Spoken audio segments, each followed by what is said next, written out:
in his strong embrace. I felt his warm breath tickling the back of my neck. Yet, fear gripped my heart. This seemingly gentle man was the werewolf I dreaded. Chapter 19. I trembled in his strong hold. His warm breath, hitting the back of my neck, causing chills to appear. As I stood frozen, the wolf had awoken, and I had done exactly what Adrien warned me not to.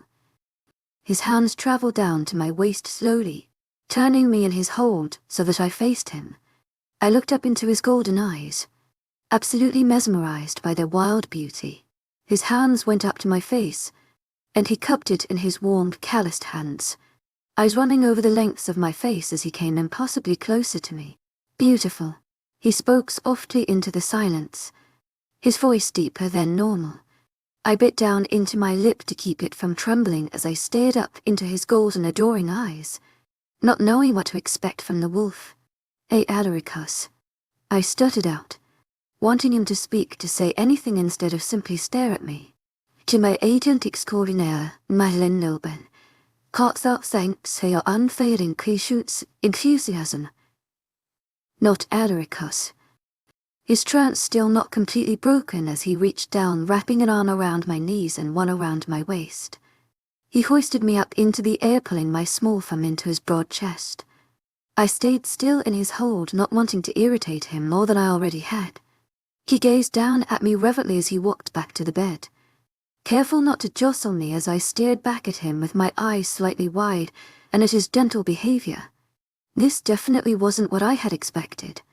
My muscles tensed as I was laying on a soft surface, the very bed that I had run from. I sat up as he sat in front of me, staring at me with those wild golden eyes of his. I gulped nervously.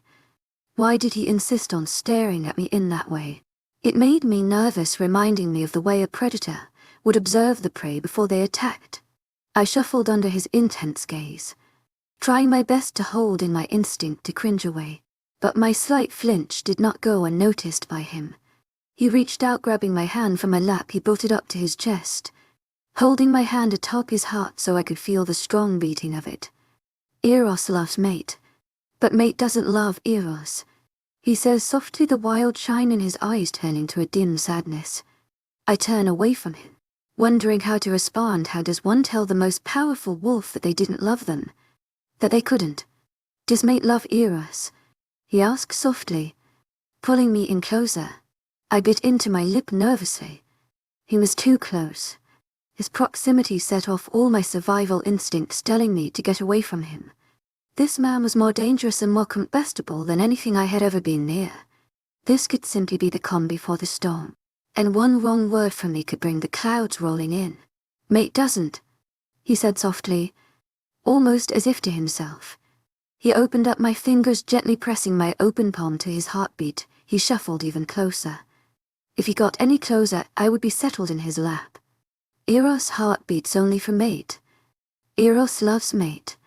He speaks softly, trailing his fingers over my cheek slowly as he gazes into my eyes sincerely. Eros stares at me, his wild eyes holding a lively hope, one that I couldn't live up to, but one I didn't have the heart to diminish. He looks down at his laps idly when I don't respond, and my heart clenches. This was almost worse than what I expected. Aggressive was easier to handle than hopeful and sweet. I looked down, not knowing what to say, almost letting out a squeal when strong arms wrapped around my waist, yanking me into Eros' lap. He pressed me into him, holding me so close that every curve of my body was pressed against every line of his. Not close enough. He growled under his breath. He let me go for a moment, resting me on the bed gently. He pulled his shirt off, revealing his broad muscled torso covered in smooth tan skin. Gathering me in his arms again, he set me down into his lap, tucking me under his chin so that he could rest it on top of my head. He was so much larger than me, his body completely enveloped mine, so that if someone were to glance at us sitting here from behind, I doubted they would tell he held me in his lap. My face was pressed against the smooth skin of his chest, his intoxicating scent filling my senses. Eros smelled like the forest after rain, with a hint of spice, perhaps cinnamon, and something that was indescribable but so incredibly intoxicating that it had me burying my face into his skin, inhaling deeply. making him growl deeply in approval.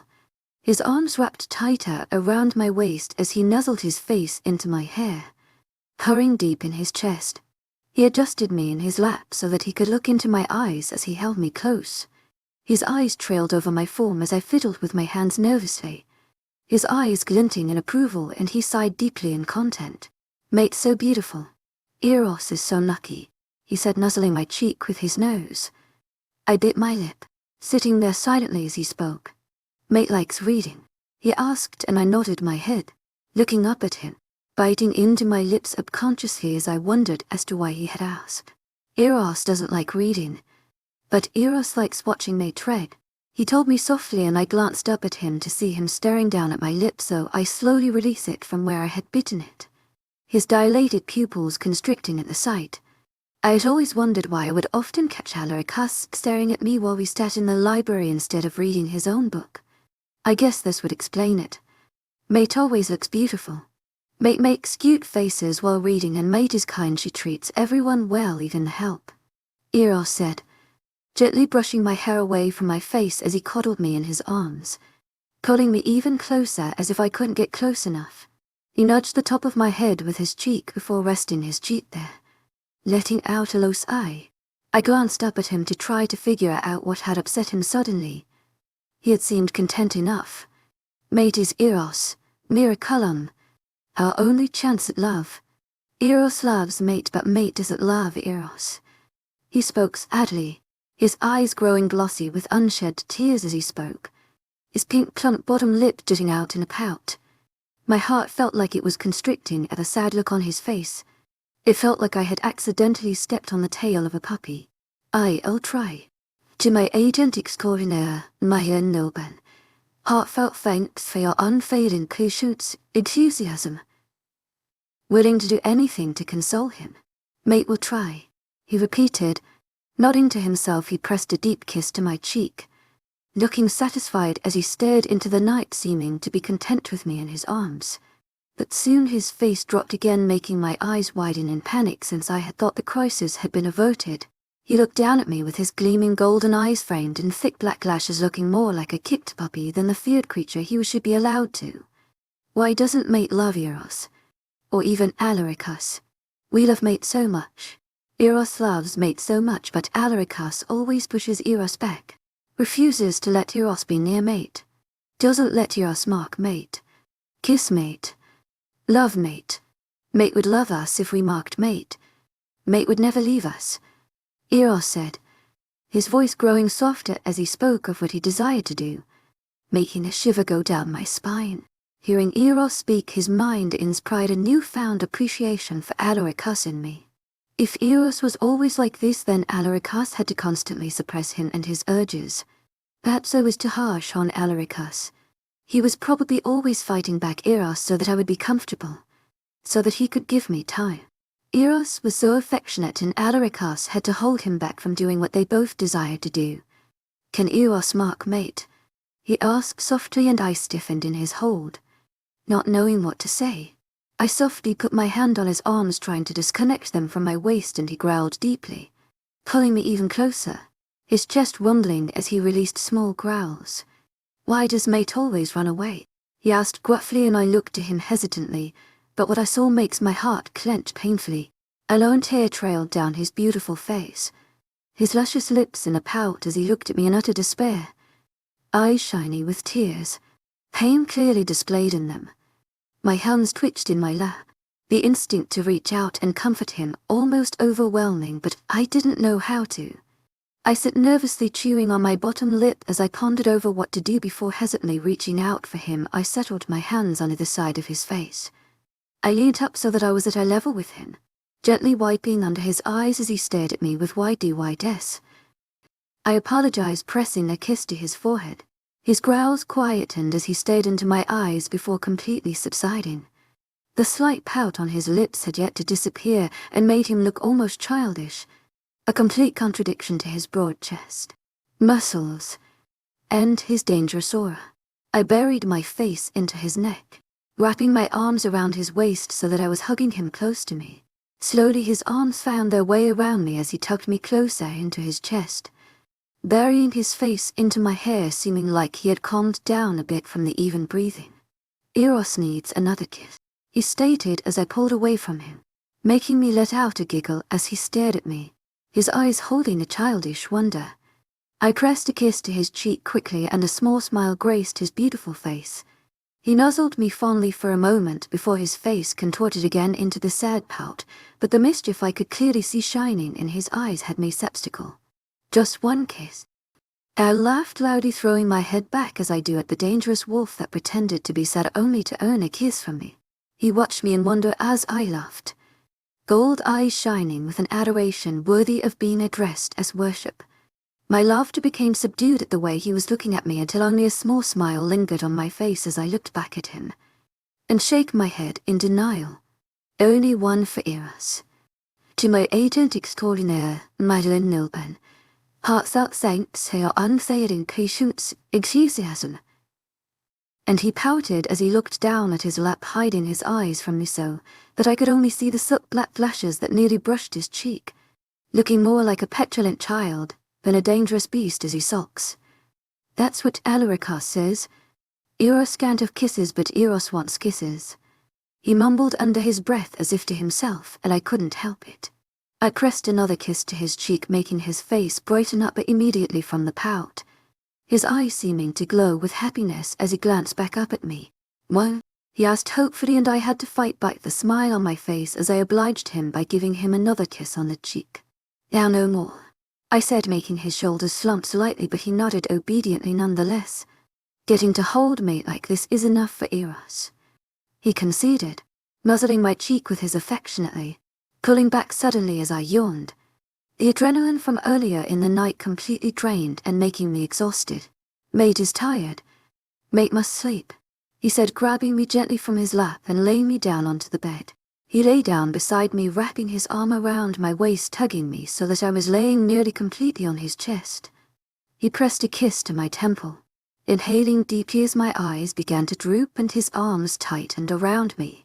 I fell asleep in his warm hold, hearing him whisper softly into my hair before I surrender myself completely to the darkness. New mirror column. Chapter 20. I shuffled slightly, opening my eyes slowly as I let out a soft yawn, stretching my arms out, only to find that I was held down. A strong warm arm was wrapped around my waist, holding me tightly against Corn's broad chest. I tried to get out of his grasp, attempting to pry his arm off of my waist, squirming around, hoping he would become irritated and turn away in his sleep. But instead his grip tightened as he let out a low groan, burying his face into my hair, completely enveloping my back with his warm, firm body. "Stay, please," Alarica said, his voice gruff with sleep, making me still. I tried to relax against him, soon giving up as my back stayed tense. A warm hand gently wrapped round my hip. I let out a gasp at the feeling of his hand on my bare skin where the shirt had ridden up. Slowly he turned me to face him. I kept my eyes down, staring at his chest, but he placed her fingers under my chin, pushing my head up so that I was looking into his eyes. His eyes were back to their beautiful honey, the tender look that tried to deny that I loved back in them as he stared at me in admiration, my cheeks warming as I wonder what he saw. I wasn't exactly what one would call a pre-sleeper. "Thank you for last night," he said softly, and I looked up at him slightly confused as to why he was thanking me. "For staying with us, for comforting Eros." His voice softer than usual, reminding me of soft fresh honey. His soft hair was all over the place, looking like messy bed head, and yet still he looked in control, like a true king. "It was no problem," I say lightly, attempting to pull back from his hold, but he shakes his head at me slowly, hesitantly pulling me even closer, looking deep into my eyes as he does, his gaze so intense it felt as if he could see right through me, see what I was trying to hide, begging me with his eyes to stay. My stomach lets out a grumble, making my eyes widen, and a blush cover my cheeks as I hide my face into Alarica's pillow.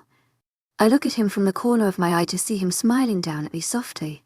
He pushes the covers off of him, sitting up so that he was sitting on his knees on the bed, hovering over me. I turn away from him a bit, but let out an embarrassing squeal when he puts an arm around my waist, the other arm going under my curled knees, picking me up into his strong arms, cradling me against his firm warm chest, as if I were a child. "Let's get some food in you, shall we?" Grinning down at me, and I stared back at him, still too startled to speak. It was too early in the morning to be defying gravity. He walked comfortably with me in his arms, as if the weight of a 17-year-old girl didn't hinder him even one bit. I can walk," I stuttered out as we got to the stairs. But he shook his head at me, frowning softly. "But you shouldn't have to." His voice holding a finality, what I didn't wish to challenge, but my curiosity betrayed me, and I perked up in his arms, raising a brow at him, and he sighed gently. "You don't have shoes, and the floor is very cold. Your precious little feet would be cold, and I can't have that." And I turned from him, biting my lip to contain a smile. His words. Eros really was a part of Adaricus. He walked to the kitchen, setting me into one of the leather chairs at the breakfast bar, and I nearly squeaked in delight when I realized they were one of the twisty ones. Ignoring my surroundings, I twirled happily on the chairs, reminiscing in the memories of my family. Me and my dad would always do this. It drove my mother insane. She would yell at us, which would only make us giggle. Although she would try to avoid giving in to our childish ways, eventually she would, joining in on our laughter. I opened my eyes to see Adaricus staring at me, a soft smile on his face as he stared at me in awe, and I blushed. I was acting like a 7-year-old in front of the most powerful alpha. "What would you like to eat, love?" he asked softly, resting his hands on the counter at which I sat, leaning into me. I pursed my lips unintentionally, thinking of what to eat, stopping when his gaze dropped to my lips. "Pancakes?" I asked hesitantly, making him break out of his trance, and he smiled at me apologetically before nodding, shrugging sheepishly and biting down onto his lower lip as he scratched the back of his neck. "I'm going to make you fresh hot syrup," he told me, getting out the ingredients and pans, and I gave him a small smile as he looked at me for approval. "Would you like any help?" And he shook his head at me, a playful smile on his lips, his eyes mischievous as he said, "I think it's better off if you supervise, love. I'd hate for you to hurt yourself." To my agent extraordinaire, Madeleine Milburn, heartfelt thanks for your unfailing patience, enthusiasm. "Or burn down our home," he said, chuckling. And I glared at him, my lips turning into an involuntary pout. And his chuckles died down as he came closer to me, as if in a trance, his eyes darkening with gold, glazed over slightly. His hand slowly reached out, cupping my jaw in his large warm muff hand, his thumb stroking my bottom lip softly, making my breath hitch in my lips part slightly. His eyes flickered down to my eyes, to my lips and back. Adaricus leaned in slowly and my eyes began to flutter close. My heart began beating tenfold as I felt him grow even closer, his breath on my lips. But my eyes flew open when I heard Adrien's childish voice call out to me. "Amara," he yelled, running into the room, and I jumped away from Adaricus, nearly falling off the chair on which I sat as I did. Adaricus, arm shot out, wrapping around me, steadying me. His eyes watched me intently as I breathed deeply. His eyes flickered back to my parted lips once more before he walked back to his cooking syrup. Adrien ran up to me, holding his arms up for me to carry him, looking at me with big excited eyes, and I smiled at him, lifting him up into my arms. "How are you, baby?" I asked him quietly, cradling his little soft warm body to my chest, and he smiled at me.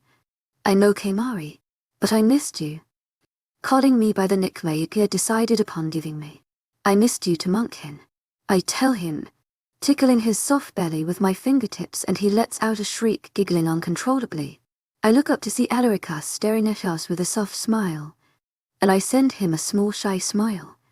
Adrien calms down as I stop tickling him, and he turns to Adaricus, and his eyes wide and dramatically. He looks up at me wide-eyed, asking me in a soft whisper, "Cyanide?" And I nod at him, making him turn back to Adaricus, who watches our interaction with amusement in his eyes. "Good morning, Cyanide," Adrien says, staring at Adaricus with his big blue eyes. looking like two saucers on his small round face, with how wide he's opened them, excitement and nerve swirling within them as if he didn't know what to feel. Alarica smiles at him walking over to us. He leans down so that he and Adrien are at eye level. "Morning, Adrien," he says, and Adrien lets out a small gasp. "You know my name?" he asks excitedly, and Alarica smiles at him, nodding. "Your mother told me about you," he says, and I look at him questioningly. "How do you know Victoria?" I ask, not expecting him to know his butler's wife. "She's Frank's wife, of course. I know her. And she used to work here too. But she's on leave now as she is pregnant," he tells me, and I nod, playing with Adrien's soft curls. "What are you making, cyanide?" Adrien asks. "Fresh sweet syrup and pancakes." Alarica tells him, and Adrien's eyes light up with excitement, and he bounces in my lap, asking to help. "Can I help?" he asks, staring at Alarica with his big blue begging eyes, his curls getting into his face, making him pout adorably. And Alarica nods, his large hands wrapping around Adrien's tiny waist, and he grabs him gently from my arms, leading him to the kitchen. Putting him down on the floor, he hands stuff to Adrien to do for him, and to do for him nods eagerly, happy to be helping his dad's boss. I watch them as they cook together, smiling as I see the way Alarica listens to Adrien intently, hanging off of his every word, indulging in his every whim, making the little monk hen extremely happy. They finally walk over to me, setting the food down, the sweet warm aroma of the syrup making my mouth water. Alarica piles pancakes onto my plate, drenching them in syrup, and they both stare at me expectantly as I take a bite, nearly groaning in delight at the taste of the soft fluffy pancake drenched in the fresh syrup. But I contain myself. It's delicious. I compliment them, and they smile happily, high-fiving before they both dig in. I listen to Adrien ramble about a new toy as we eat, and I turn to Alarica to see he has a smudge of batter on his smooth tan cheek. I gesture to his cheek, making him look at me questioningly. I swipe the back of my hand on my own cheek, and his eyes widen. He rubs his large hand over his own cheek, somehow, despite the size of his hand, managing to completely miss the batter. I lean over the counter, slowly, hesitantly cupping his face in my hands. I use my thumb to swipe the batter off his face gently, looking into his eyes, and he stares at me intently as I do, an unrecognizable emotion in his eyes. I turn back to Adrien, giggling as he tells me dramatically of how offended he was when a girl at his preschool refused to play with the toy, swearing to me it was so cool that even girls would like it.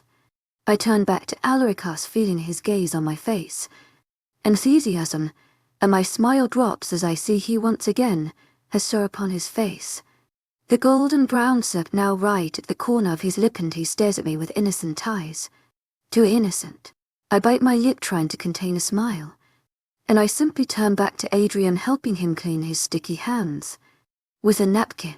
I see Alarica pout from the corner of my eyes as he wipes the syrup off his face himself with a napkin, frowning dejectedly, his bottom lip jutting out, making him look like a petulant child. And once again I struggle to contain my giggles. I wonder what people would think when I told them that the big scary Alpha King was more like a puppy than the monster everyone thought he was. Chapter 21. I huffed, setting down the large bowl of chocolate cake batter. I ran the back of my hand over my forehead, probably smearing chocolate batter all over myself. But at least it smelled good. To my agent extraordinaire, Madeleine Nolban, heartfelt thanks for your unfailing patience, enthusiasm. The chef gently grabbed the bowl from me, his face holding that small sweet smile that it seemed to permanently have on it. He was a sweet elderly man who seemed to love cooking, and even though he looked frail, this man could whip 50 eggs at once. I had seen it myself, sitting in my room. I tried to focus on the book I was reading, but found my mind running anywhere but on the two characters in the book. After incessantly failing to follow their quick romance, I finally gave up. Throwing the book on my bed, I walked out, intending to find Adrien, but instead walked in on Marcus preparing a cake. My grandfather had loved to bake, and although we lost him while I was very young, I still remembered the excitement I felt while helping him create the sweet delicacies that were still a weakness of mine. Convincing Marcus to teach me to bake wasn't too difficult. But even in my excitement, I had noticed the flash of worry in his eyes at the idea of me cooking. I guess word of my horrid cooking skills had gotten around. But being the sweet man Marcus was, he allowed me to stay. I had wasted about 3 batters by now. Even under Marcus' scrutiny, I managed to screw it up. But I was not going to give up. I wanted to learn to bake. I missed learning. Even this reminded me of school. And though at the time I had never appreciated it, but now that I didn't have it anymore, I missed it more than I could say.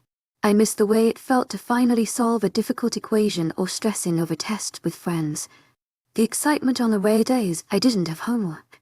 I even missed fighting to stay awake while my teachers spoke. I missed how it felt to come home to my parents. The way my mom would bring me up my favorite snacks. Them usually being very unhealthy, and how she would press a kiss to my forehead telling me I should go to sleep. Not stress about my work. It was okay to get a mediocre mark if I tried my best. I missed the way my dad would make me my favorite tea as I studied into the late hours of the night. I missed how when I was young my dad would stress with me the night before the assignment was due because we both had spent our time reading books together and now had barely any time to do the work. Tears sprang to my eyes as I reminisced in the happy memories. The memories I wish I had treasured more.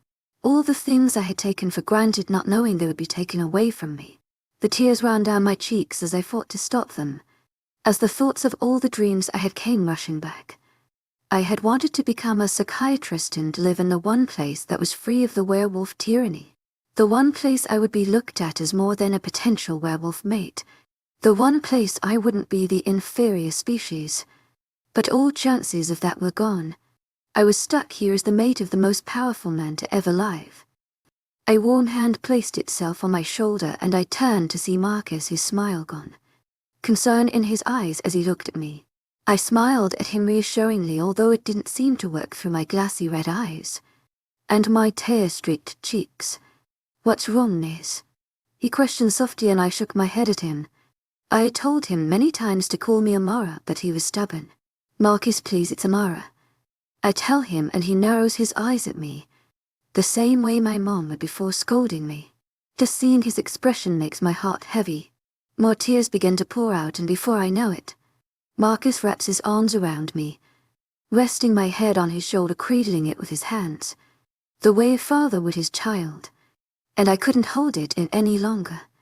Silent sobs escaped me as my body shook with the force of them, tears pouring out of my eyes.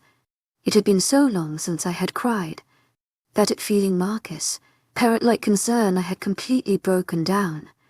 Perhaps I wasn't strong. I was weak and I was sad. That was the truth. I was starting to crack.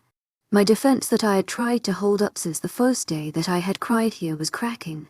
The truth presenting itself in the worst of ways. I missed my old life. I wasn't cut out for this. I wasn't what Halaricus Knight needed. I just wanted a simple life, to fall in love the human way. To live my life out simply but happily. I never liked extravagance. I preferred the small things in life, but nowadays I was too lost to see them. What's wrong with her? Halaricus' frantic voice rushed in my ears, as I felt my body be transferred into his hold. His strong arms wrapped around me as he held me to his firm chest, rubbing my back to calm me. He stayed silent, seeming to know that was exactly what I needed. And I heard Marcus leave, and my sobs got louder. This is what my reality was. Everyone left, except the one man I wished I had never met. The one man who caused everyone's absence. This man never left, and neither would he ever let me leave. I yanked myself out of his warm hold, and taken by surprise, Halaricus let me go, looking bewildered at my angered gaze. "Why are you crying, love?" he asked me softly, reaching out to pull me back into his arms. The yearning to comfort me clear in his eyes. The instinct to protect and comfort his mate was coming out, and it only angered me further. "Because of you." My voice steadied despite the storm inside. "Me, love, did I do something wrong? I thought we were fine. Just yesterday we were fine," he said softly, trailing off in thought. "Everything. Since the moment I met you, my life has been wrong. And God, I can't take it anymore. I can't take living here like this anymore. I feel trapped. I miss my old life. I miss having hope. To my agent extraordinaire, Mylen Noban, hearts out saint say unsaid increations enthusiasm. My once strong voice now soft, sounding broken as I went on, and his eyes softened, pain clearly displayed in them as he looked at me. Amara, baby, please, I didn't want to take anything from you. I really don't. I want to give you everything, but I can't let you go. I've told you that. I'm sorry, but I can't. And tears begin to pour out of my eyes, as I feel my heart begin to ache as I realize those words don't affect me like they used to. I had gotten used to it. I knew he wouldn't let me go. My hope was dying out, and that was the worst thing that could ever happen to me. For without hope a person was nothing. Absolutely nothing. I hate you, I told him quietly. Although I was lying truthfully, I hated myself for being so weak. I was disgusted with myself. I was the one laughing at this man, cuddling with his wolf while my loved ones suffered as inferiors, were suppressed in a world that was ruled by werewolves because of this man. He was too powerful for anyone to take, and yet I couldn't bring myself to hate him anymore. I was a vile creature. I was betraying my own. I turned away to go back into the room I had stupidly come out of, but not before I saw the pain in his eyes, saw how they were slightly glassy, as if he was fighting to not let the tears show, and despite my anger, a slight tinge of guilt nudged at my closed-off heart. Chapter 22. The drops of water slowly trailed down the window, eventually completely disappearing, and in my disgruntled state, they were absolutely mesmerizing. I was probably one hell of a view right now. Teary red eyes, lashes wet, cheeks streaked with tears. My chocolate brown hair was a mess from running my hands through. My gaze melancholy as I stared transfixed out the window, wearing a large sweater and tights that made my petite form look even smaller as I sat curled up on myself on the small cushioned window seat. I hadn't noticed it before, but I had lost weight while staying here. My appetite was beginning to fade. Or maybe it was because I spent most of the day drinking tea. Alarica's pained expression was all I saw every time I closed my eyes. It was impossible to rid myself of the image no matter how much I tried. I had been too harsh. It wasn't his fault, I was his mate. And I'm quite sure I'm not the only one disappointed with the fated arrangement. Perhaps I could convince him to find someone better, someone fit to be the king's queen. He was a powerful man, the most powerful to ever exist, and yet he was stuck with a clumsy, stubborn mate like me.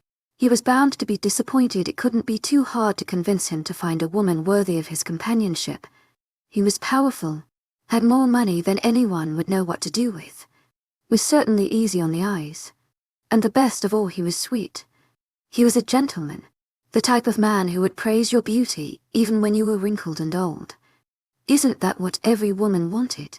But his reputation would make it difficult. I had seen him be sweet, but rumors of his past surrounded us as we grew. All evidence of his past had been erased, but some stories were passed from generation to generation. I, being a mere human, knew nothing of it, but my friends who spoke to wolves had heard, and they refused to repeat them to me. But I could convince them he was better. Truly, he just had to pick a woman, spend just a few days with her, and she would be his. Any woman would want him if they got to know him. All of the women I knew craved for a man like this. But I was my father's daughter, always turning my nose at the idea of a man falling in love at first sight. Falling so deep in love that he would be ready to lay his life for you the second he looked into your eyes. I had grown up hearing the lovely tale of the slow, sweet way my parents had fallen in love. That was the way that I wanted to. That deep bond and trust was what I wanted. They seemed to know exactly what the other was going to say before they said it. And neither of them ever got possessive or overly jealous the way wolf pairs did, because my parents trusted one another. They trusted their bond. Knew the other couldn't even think of such a thing. That was exactly what I wanted. It was highly unfortunate for Adrien that he had gotten stuck with the one girl who didn't care for the mate bond. Out of the millions who did, I would have to speak with him about this. I had to stop crying. Adrien could do better than me, and he deserved to know. I got up from my seat, wobbling slightly on my legs that had long fallen asleep. I slowly walked my way to the washroom, splashing some water on my face. I had to speak to Adrien. I had to do it now. Walking out of my room, I hesitantly made my way to his. I probably looked like a mess and he was most likely still angry over my outburst. But I couldn't wait. I was starting to feel hope again. I couldn't let it pass. I knocked softly on his door, waiting for him to open the door. Holding my breath, the door swung open and I nearly collapsed upon seeing him. Not realizing I had held my breath for so long, Adrien stared at me, shock clear on his face before he composed himself again, his face now once again calm. But the storm of pain and something I couldn't recognize in his eyes making me bite my lip as the guilt overwhelmed me. "See, can I come in?" I ask him softly and he merely nods, backing up, allowing me to walk in. I looked around, not exactly sure where to start, until he spoke, his deep husky voice making me jump as it interrupted the completely silent room. "What's wrong, Amara?" he asked, taking a step towards me. And my heart sunk. Even after my tantrum he still cared. That would go away, all the affection and care would be transferred to the other woman. "I wanted to talk to you," I said, turning towards him, my breath hitching as I caught sight of a crashed table. And I looked up at him, my eyes widening as I looked into his eyes. His once soft hazel eyes were now sharp, the gold in them much more pronounced, making him look much more destructive and dangerous than he usually did around me. His hair was in a disarray. Apparently I hadn't been the only one with messy hair, but his only added to his dangerous aura, while mine made me look like a lost kitten. He took a step towards me. His eyes held me in their beautiful trance, not letting me step away from him as he made his way towards me slowly, his eyes a brewing storm. Though his face was calm, the sound of my rushing heartbeat in my ears, all I could hear. I now realized what the other emotion was. It was frustration. He was frustrated with me. He didn't know what to do with me. I confused him. My fists clenched tightly, but it seemed I had dug my nails in far too deep for the soft warm sting of blood appearing on my skin. Had me snapping out of my trance, but he was only a step away now, and I jumped back from him, and he allowed it. "What did you want to talk about, love?" he asked, his voice not as soft as gentle. It sounded dangerous, so calm, but as if he was suppressing something. "About us." I stutter out stupidly. "What about us?" he says, taking a small step closer, making my fast heart rate increase even further. "Well, why, you could do so much better. I'm merely a human. You could find someone powerful to be your queen." Immediately regretting it as I see his eyes flash dangerously. "But that's the thing, my love, I'm not a king," he says, his voice strong and deep, a near contradiction to his words. Closing the space between us, he wraps his arms around my waist, his grip tight but even in his melancholy state gentle. He presses me against his firm broad chest, gazing down at me, his large warm hand coming up to tenderly stroke the side of my face, causing my breath to hitch in my throat. His eyes trailed over my face, almost lovingly, but in his melancholy state it appeared more possessive. "I don't need a queen," he tells me, and I'm odd, hypnotized by him. "Then what do you need?" I ask softly, my words coming out before I could think about the new. He says, and my knees threaten to buckle under me, his arm the only thing keeping me up as my body fills with fear. The need to get away ringing strongly in my mind. But I couldn't, not now. He wouldn't let it. I had chosen the wrong time to speak to him, to speak to the king, and I was going to pay for my mistake. Chapter 23. He holds me close, his arms encasing me to him, acting as warm chains as they imprison me in his hold. Adrien leans down, nuzzling his face into my hair. He inhales my scent deeply. "Let go," I mumble, straining to get out his hold, but his arms only tighten as he brings me closer to his warm chest, nuzzling his face into the side of mine, the stubble gently scraping across my soft skin, tickling me, only making me squirm more in his hold.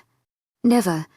I will never let you go," Adrien says, his voice closer to a growl, and as I look into his eyes, I see the gold standing out in contrast to the hazel, my stomach tightening as I see the way the gold glints dangerously, so very paranormal on his human-looking face, the monster slowly ripping out of its beautiful facade. I gulp nervously, his gaze trained intently on my constricting throat. "You should," I mutter quietly and his hold tightens as he pulls back to look into my eyes. As I shy away, his hand comes up to gently lift my face, so that I would be forced to meet his intense gaze. And why is that? He growls out. Because you can't have someone stronger. A wolf, someone who can reciprocate your affections, your passion, I tell him quietly, and his eyes flashed dangerously as I mention him being with someone else. How can they weigh my affections? My passion belong to you, when I belong solely to you. He says, gazing deeply into my eyes as he speaks, and my heart clenches at what I see. It was true, he had given himself over to me. His heart belonged to me.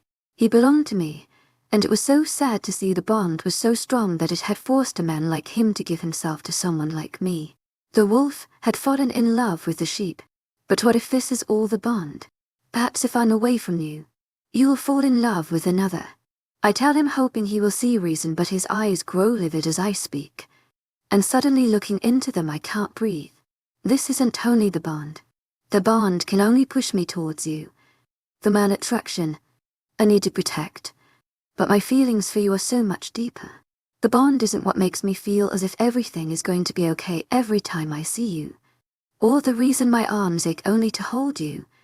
Neither is it the reason for the way I long to see you every moment of the day, why my eyes search for your face everywhere I go, or for the way my heart warms when you make faces while you read, why I feel all my worries and ailments drift away every time I look into those eyes, or why I find your smiles absolutely unalluring, and neither is it why it drives me insane to know that I am the one hurting you most by keeping you here. He finishes off, his voice growing quieter, until it's merely a whisper and neither of us can look the other in the eye. A moment of silence passes between us, and my heart thrum is as his words slowly sink in. But when I open my mouth to speak, unthinkingly I blurt something I shouldn't have. Then let me be free, I say quietly, my eyes pleading as I look at him, and he slowly lets go of me, looking away from me. I can't, he whispers, refusing to look into my eyes. As he faces away from me, a breath of relief leaving me as I see he hasn't been angered by what I've unthinkingly said. But ask anything else of me, love, and I go through any measures necessary to give it to you. Anything at all. He tells me, a forensic desperation in his eyes that frightens me. And nothing. I stutter out my response, not even making sense as I stumble back from his manic eyes. I could give you anything, Amara. I would. I only wish to see you happy. He tells me softly, despite the storm in his eyes, and I shake my head, pulling further away from him, a crease forming between my brows as his words sunk in. He wished to buy me, to make me his, like he was mine through materialistic gifts. You claim to love me, but how can you when you don't even know me? If you did, you would know my dreams cannot be bought. I tell him softly, and his eyes flash with hurt. And he walks closer to me, forcing me solely with the strength of his gaze to look into his bewitching eyes. I do know that. I know you are not one to be bought. My status and wealth means nothing to you. But that's what makes me respect you so much. Even though you're so young, you see that these mean nothing. What saddens me is that despite your tender age and innocence, you recognize me for the monster I am. Alaricus's voice grows quieter as he speaks, and my brows furrow as I listen to him. He looks up at me, gazing into my eyes, bearing his soul to me, every ounce of regret, of affection, longing, and helplessness clear on display. The ancient surge deep within the honey pools melts my heart.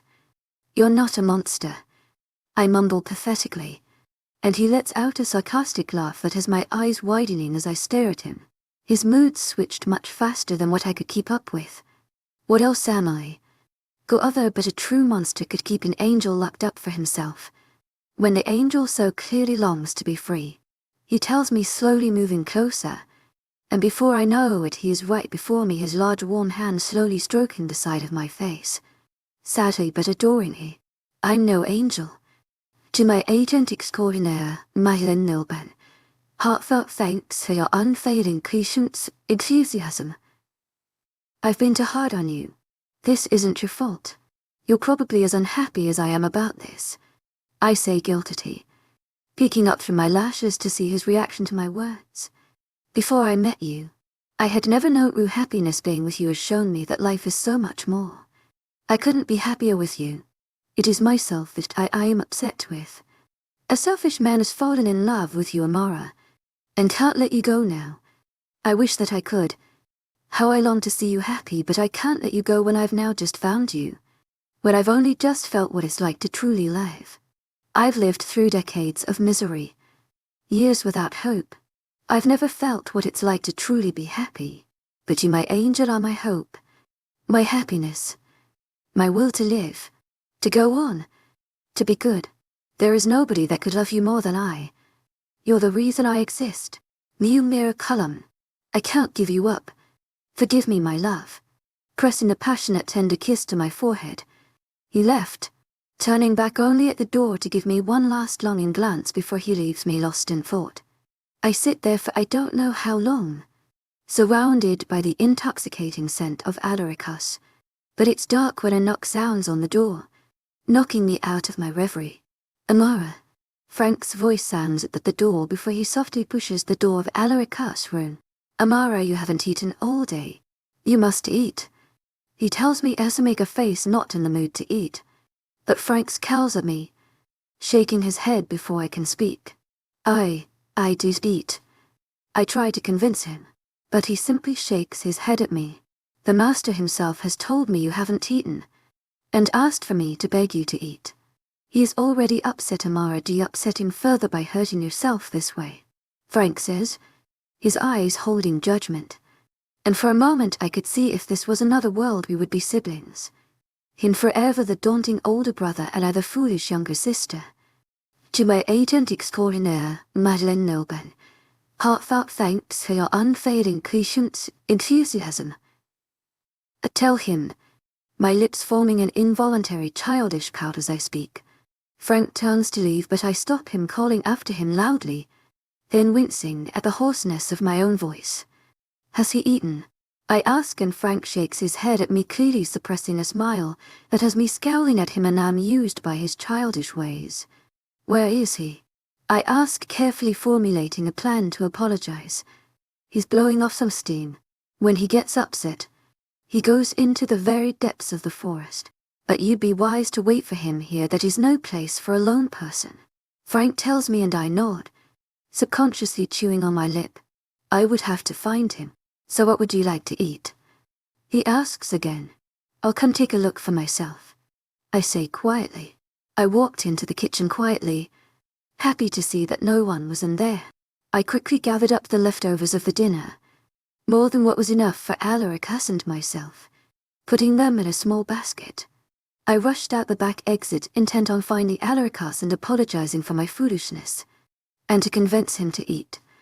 If need be, I would even force-feed him, although if I really thought about that one, if Alaricus didn't wish to eat, it was unlikely I'd be able to even reach his mouth with his towering height.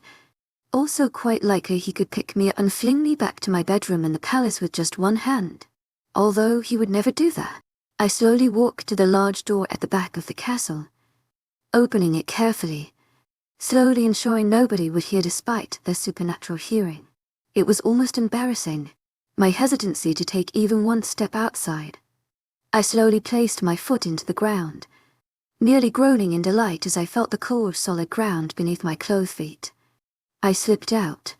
Closing the door behind me, I nearly sprinted to the gates. Unlatching it with much difficulty, I stepped out into the wondrous winter forest, only realizing now how stupid my decision was. This forest was huge, but with Alaricus' keen sense of smell, hopefully he would send me out. I prayed that even when upset he would still have heart enough to not let his mate stumble around clueless in the forest. Although I would not oppose if he took his time, it did feel so nice to be outside alone, unaccompanied, of my own free will. I walked around the forest, enjoying the way the exhaustion felt as it slowly crept up on me, the way my warm breath mingled with the cold air, making it look like smoke, the beauty of the trees covered in thick white blankets, the cold as it seeped past my boots and into my clothes. I didn't know how long I had been walking, but now my eyes had shut on their own accord, simply feeling how it felt to walk around. The beloved ache of my feet, the cold flush of my cheeks as they reddened against the freezing wind, my purpose now completely forgotten. I slowed my pace, feeling the hair at my nape stand on end. The feeling of danger that lurked near me making my blood run cold as it ran through my veins. My back stiff as I tried to use my full senses to pick up what the danger was. Where the predator stood. When I heard him speak from behind me. Running away. Chapter 24. His arm wound tightly around my waist, tugging my small cold from into his warm broad chest. My back pressed tightly against his front. His heat seeping from my clothes into me pleasantly, and yet my skin was covered in chills. Running away will we, love? Alaricus asked. His voice, deep and husky, completely calm, but the lethal undertone had me trembled in my boots, as he slowly trails his nose over the slight amount of skin exposed on my throat, making me tense. His hand slowly came up, the warmer fingers gently brushing away my dark hair from my throat. He plants his warm lips onto my throat, pressing kisses on my bare soft skin with his soft plush lips. His hand wrapped around my hip, using that to turn me towards him, and I stare at his shoes, as he gazes at me intensely, pressuring me solely with his eyes to meet his deadly gaze, to let him see all of me, to bare myself to him the way his eyes often bared him to me. Did you think you could get away so easily? He asks me softly, his voice calm, yet dangerous. His fingers come under my chin softly, trying to get me to meet his gaze. A gasp sounds from within me as I do. His honey eyes blazed a livid golden as he looked down at me, with something so primal it sent chills down my spine. I let out a breath from my parted lips, and his hungry wild eyes followed its trail, staring intently at my mouth, red with cold, as it stood out against my icy flushed pale skin. I wasn't trying to get away, I tell him quietly. Then why do you carry food with you? And I frown at him, trying to form a coherent thought despite his proximity, but he interrupts me before I can. Why on earth would you be out here on a cold night, after an argument? Leaning down so that he looked me in the eyes, his hand slowly caressing my side, as I stared at him wide-eyed, afraid to speak. Why would you tell me about all the things you miss, with that delicious passionate look in your eyes, if you weren't going to act on it? He asks, stepping even closer to me. It hurt, what you said, Angel, but that look in your eyes drives me crazy. The passion that ignites within you. It burns within those sweet chocolate orbs, reddens those soft cheeks and tints that sweet little mouth cherry. Now tell me, love, where were you going? He asks, his own honey eyes scorching as he speaks of me, making me stumble backwards, but his arm wounds around my waist, tugging me into his chest. His fiery gaze not moving from me as his hand moves to rest on my cloaked waist. His voice so unbearably cold. It makes me gulp the action, not going unnoticed by Alaricus as his eyes stare at my pale exposed throat, following the movement with his eyes. My chest constricts as I struggle to find words to calm his burning, but nothing comes to mind. But as we stay silent, simply gazing at each other, the wildfire in his eyes begins to dim, until it is completely diminished, and he sighs defeated lie. I don't blame you, my love. It is my fault. If anything, I expected this to happen long before. For how long could an angel stay within the hold of a monster without attempting to free herself? His warm breath hitting my cold face, as he leaned close to me, his arm once again wounding its way around my waist, pressing me into him. A complete contradiction to his sweet words. But I start, but he interrupts me again, and I begin to get frustrated. But this was careless. These forests aren't safe. I would expect better from you.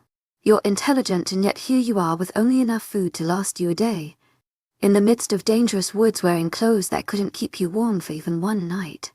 He tells me sternly, and I nearly growl at him. Did he not understand? I wasn't trying to escape. Tell me, my angel, what is it that I have done so wrong that you would endanger your very existence to rid yourself of me? His voice strong, but his eyes break, allowing me to see the storm inside, the sadness he held within, the lonely man that hid behind the cover of the powerful man he seemed to be. Nothing, I tell him firmly, but he shakes his head, taking my words the wrong way. I would do anything for you. Absolutely anything. You're my world, my precious mate. I'm so sorry I can't give you what you desire most, he tells me sadly, his honey eyes darkening in their sorrow, and my heart breaks as he looks up at me and I see they are missing their shine. His lip jets out in a slight pout, strands of his beautiful thick dark hair falling onto his forehead unruly. He looked like a sad broken child, a fallen king, and I couldn't take seeing him like this. I cupped his tanned face into my small cold hands, slowly running my fingers over the slight stubble. I urged his head up, so that he would look at me, truly look at me. I wanted him to see my regret for making him hurt, to see that I was not trying to escape him. I couldn't escape him anymore, not when I saw him for what he truly was, a broken, sad, lonely man who tried his best to please me, who was bearing himself completely to me, allowing me to see a playful, childish side of him not many people got to see. I leaned up so that my face was level with him, pressing a deep kiss to his cheek. I murmured softly against his smooth, tart skin. His eyes widened as he looked at me, melting back into the soft honey pools I had unknowingly come to adore. I shouldn't have been so harsh with you. Frank came to ask me to eat, and from him I learned that you hadn't eaten yet. I planned to apologize, and perhaps earn your forgiveness by bringing your meal out to you. We could eat together, only if you forgave me, of course. I didn't make the meal. I really can't cook, or else I would have. But if that'll make you feel better, I will. I ramble on and he looks down at me, his eyes filled with amusement, as his lips twitch up into a small smile. You have nothing to apologize for, my love. But if it makes you feel better, you are most definitely forgiven. But only if you will feed me the food that you brought, he says softly, and I nod, eager to be forgiven before even considering his request. And as my frozen mind slowly processes his words, my eyes widen, and he lets out a deep velvety chuckle at my reaction, the sound filling me with a warm feeling. His honey eyes crinkle sweetly as he laughs, deep dimples appearing in his tan cheeks, making him look much younger than he was. Oh, okay, I stutter awkwardly, and a small smile stays on his face, and I go to step away, but his smile drops, and he wraps his arms around me, pulling me back into him. Forgive me for jumping to conclusions. I was merely upset. Of course not because of you. I frustrate myself, and due to that I assumed the worst. Can you forgive me, Angel? He asked softly, one of his hands coming up to softly stroke my cold, flushed cheek, causing a warm blush to appear on it, and his eyes fill with adoration. He leans forward, having to crouch considerably to reach my level. He slowly leans and pressing a soft kiss to my heated cheek, causing me to blush even more, as he keeps his lips against my skin, slowly starting to trail kisses down my cheek to my jaw, making me freeze completely as his warm tongue flicks out, quickly licking the soft corner of my jaw, making me jump back. But his arms tighten around me as he nuzzles his face into my neck, and I tremble in his hold, my toes curling as his warm breath hits my cold skin. Let's go, I suggest softly, hoping for him to stop his intimate gestures. It was more than I could handle. His affection was even sweeter than what I had read in books, and that being my only experience, this was highly overwhelming. Why, I happen to quite like it here, he says softly, pulling away from my neck, only to rest his chin on my head. I'm over hungry. Yes, hungry.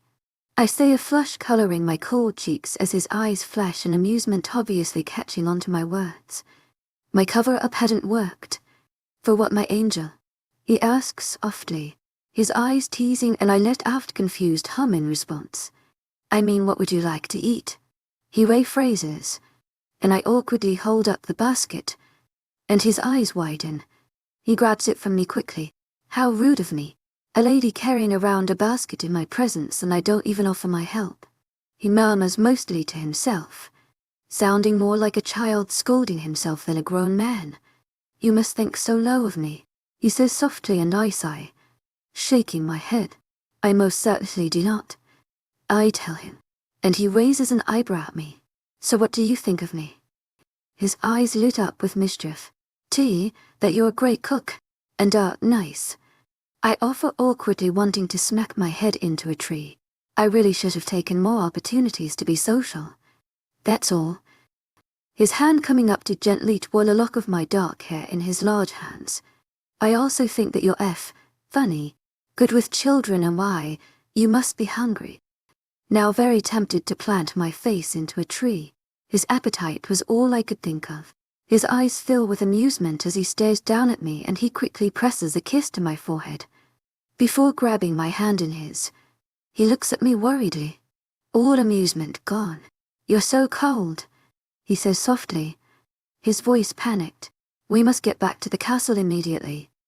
Gently urging me to walk, and I proceed, but apparently not fast enough for his tastes, as he suddenly whirls around, making me gasp at his speed. He bends, wrapping his arms under my knees and around my waist, hoisting me up into his arms. He gently offers the basket to me, and I grab it from him, still too shocked to speak, or even for man opinion. He presses me to his warm chest, and my frozen mind begins to thaw, my cheeks coloring at his actions, and my eyes widen in embarrassment. Alaricus, please let me down. I can walk. And his eyes glint with gold as I say his name, but he looks down at me gruffly. He pulls me closer to his chest, cradling me gently to him. My body heat will keep you warm. And I bite into my lip. The heat was quite pleasant, and it was getting awfully cold. I shake my head slightly, trying to clear my thoughts. I have a jacket, Alaricus. This is inappropriate, I tell him, and he looks down at me, slight amusement in his eyes, mixed with incredulous irony, me allowing my sweet little maid to catch a cold, while she adorably tried to organize me an apology picnic. Now that would be inappropriate. And I huff stubbornly, and his eyes soften, as he lowly mutters in his deep velvety voice, so beautiful. I purposely keep from looking into his intense honey gaze, even though I feel it trailed on my face. But I can't help the way my cheeks color at his words, the rosy pink of my cheeks telling him how his words affected me. I love it when you blush. It leaves me breathless, he murmurs softly to me, and I bite into my lip, trying to keep from blushing even more. And he grins softly down at me, hoisting me up, even closer to him. He continues walking through the trees as if my extra weight does not bother him at all. The warmth of his chest seeps through my clothing, slowly warming my skin, and as I begin to grow tired, I subconsciously snuggle into his warmth. He leans down to mumble softly into my ear, his warm breath blowing against my cold skin. Mythical. Chapter 25. My hands trembled at my sides as his large thumb built pressed against me as he brushed by, his face blank, lips mouthing a small apology, making him seem innocent, but the mischief in those honey eyes telling me he knew exactly what he was doing. I glared up at him, not amused by his tactics. Alaricus had been teasing me all morning. Light touches, brushing up against me, heated stares, just to irritate me. I huffed, turning back to look at sweet Mr. To my agent extraordinaire, Madeleine Nogan. Heartfelt thanks for your unfailing patience, enthusiasm. To hand him the batter he had me mixing, he offered me a small smile in gratitude, patting my head as he went around me. There was an international meeting for all pack leaders around the world, which meant making a lot of food to feed all the hungry wolves. Food that Alaricus and I were helping the chefs prepare. Although it seemed Alaricus was much more focused on teasing me than cooking, both of which he was exceptionally good at, I was a second away from dousing his handsome self in muffin batter. A strong arm wraps around my waist as I dice tomatoes, intending to make one of the only things good at, a salad. A firm warm body molds itself to my back, lips hovering over my exposed throat. Alaricus' husky deep voice whispers lowly into my ear.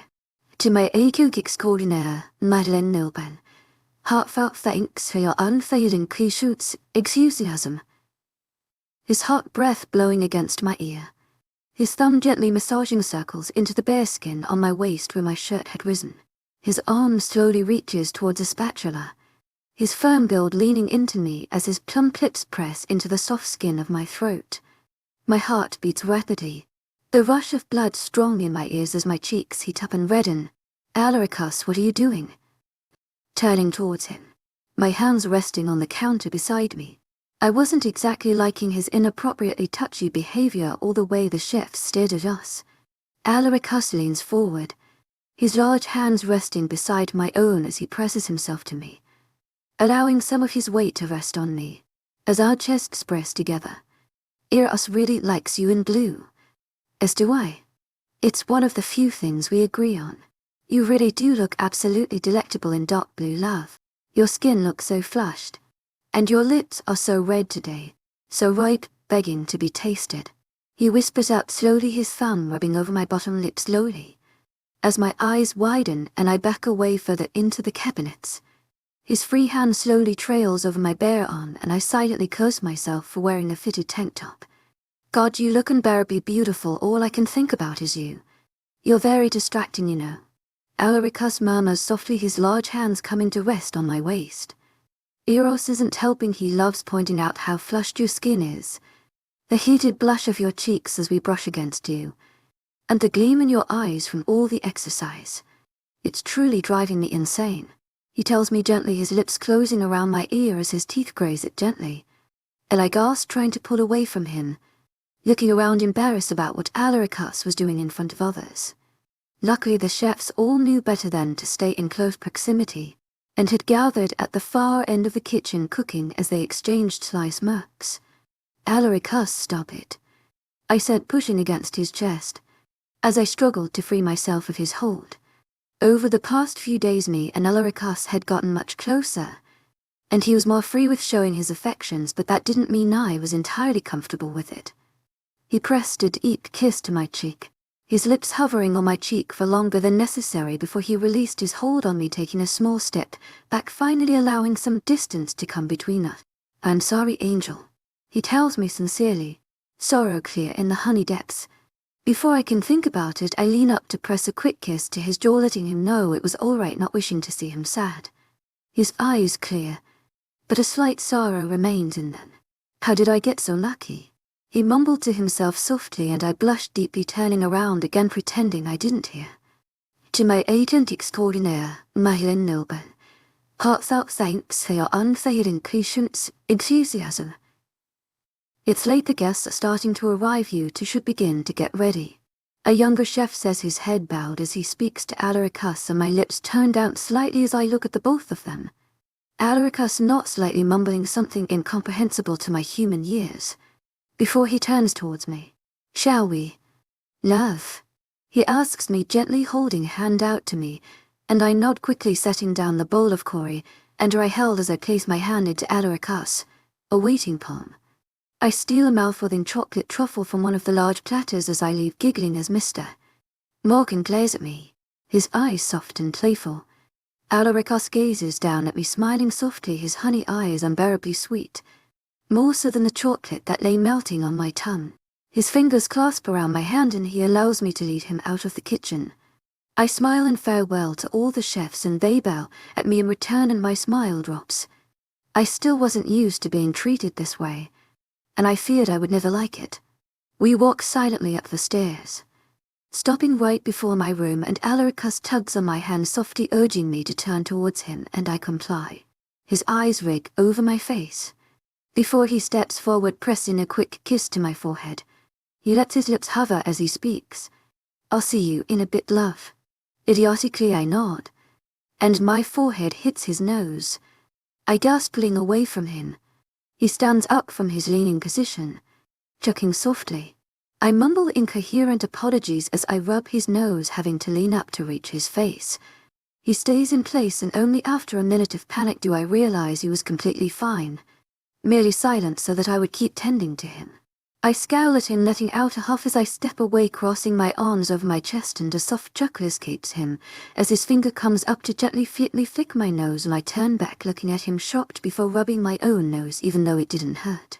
Chuckling to himself, he turns away from me, heading to his own room, leaving me standing in the hallway rubbing my nose as I mutter harmless curses to myself.